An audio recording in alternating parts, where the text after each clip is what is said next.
আপনারা আমার সামনে যে গাছটিকে দেখতে পাচ্ছেন, এটাকে আমরা বাংলায় বলে থাকি আকাশমণি, অনেকে ইউক্যালিপটাসও বলে থাকে।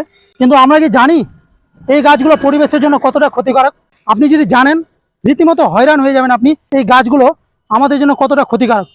এই গাছগুলো যে জায়গাগুলোতে থাকবে বেশ কিছুদিন, 10 থেকে 12 বছর পরে যখন এই গাছগুলোর বয়স হবে, তখন দেখবেন আশেপাশের যে জায়গাগুলো আছে, জায়গাগুলোর যে জল থাকে, সেই জল টেনে নেওয়ার পরে জায়গাগুলোকে শুষ্ক করে দেয়। এবং আশেপাশের যে আবাদি জমিগুলো, সেই জমিগুলো 10-15 বছর পরে কিন্তু আর ফলন ঠিকঠাক সেই রকম দিবে না। তো বিশেষ করে এই গাছগুলো মানুষের পক্ষে কীভাবে হুমকি স্বরূপ হয়ে পড়েছে তা দেখতে পাচ্ছেন। এই বড় গাছগুলো বেশি দিন কিন্তু টিকসই করে না। এই গাছগুলো দেখেন একদম আপ টু আমার পিছন থেকে নিয়ে আরও সামনে অবধি বেশ কিছুটা জায়গা কিন্তু আছে। আর আপনারা দেখতে পাচ্ছেন পাশে কিন্তু 11,000 ভোল্ট লাইন আছে। এবার গাছগুলো কখনো যদি উল্টে পড়ে যায়, তখন দেখবেন আশেপাশের যে জমিগুলো আছে সেগুলো আর কি একটা তো ক্ষতি আছে, সাথে রাস্তায় চলাচল যে যান চলাচল করবে, সেই যান চলাচলেরও একটা হুমকি স্বরূপ। প্রত্যেক দিনে এক একটা গাছ কয়েক গ্যালন জল শোষণ করে।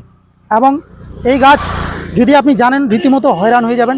সেটা হচ্ছে এই গাছগুলো আমাদের মতো অক্সিজেন গ্রহণ করে কার্বন ডাইঅক্সাইড ছাড়ে, কিন্তু গাছের নীতিগত দিক কী আছে যে সে কার্বন ডাইঅক্সাইড গ্রহণ করবে, অক্সিজেন ছাড়বে। কিন্তু এই গাছটা হচ্ছে তার একটা ব্যতিক্রম। তো বিশেষ করে আপনাদেরকে যেটা বলবো, এই গাছগুলো লাগা থেকে বিরত থাকেন। তার কারণ হচ্ছে দিন দিন পৃথিবীর যা বিশ্ব উষ্ণায়ন যেভাবে পরিণত হচ্ছে উষ্ণায়নে, সেটা কিন্তু আমাদের জন্য একটা আরও একবার হুমকি স্বরূপ হচ্ছে।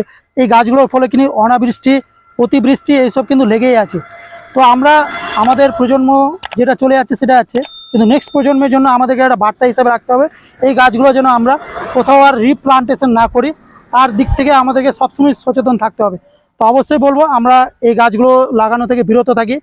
অনেকেই হয়তো বলতে পারেন যে আপনি গাছ লাগাচ্ছেন, আবার আজকে এই গাছটা লাগাতে বারণ করছেন। তার কারণ হচ্ছে যে আপনাকে একটাই মেজরিটি বোঝালাম, সেটা হচ্ছে কার্বন ডাইঅক্সাইড গ্রহণ এবং অক্সিজেন প্রডিউসের যে ব্যাপারটা, সেটা।